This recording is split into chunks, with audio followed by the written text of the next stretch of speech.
Una sa tanan, gusto na ako magpasalamat sa inyong tanan ko. SB19 Ken surprises Agusan crowd with his Bisaya.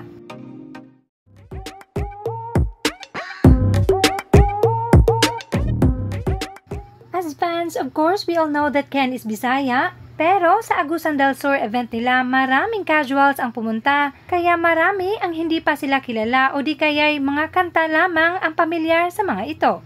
And since Agusan is Bisaya, sobrang nasiyahan ng mga tao nang magbisaya si Ken. Panoorin ito. Una sa tanan, gusto na ako magpasalamat sa inyong tanan ko. Kung dili para sa inyo, dili na in good hand, and finally, we finally got to meet you guys.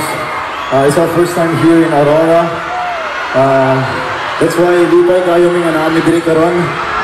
Pakita tamong tanan. Thank you so much sa energy ninyo, sa inyong cheering. Salamat kayo. And of course, sa mga 18 natin na taga-Agusan, what's up? Salamat kayo sa inyong tanan. Of course, sa Agusan sa pag-invite sa mga dire.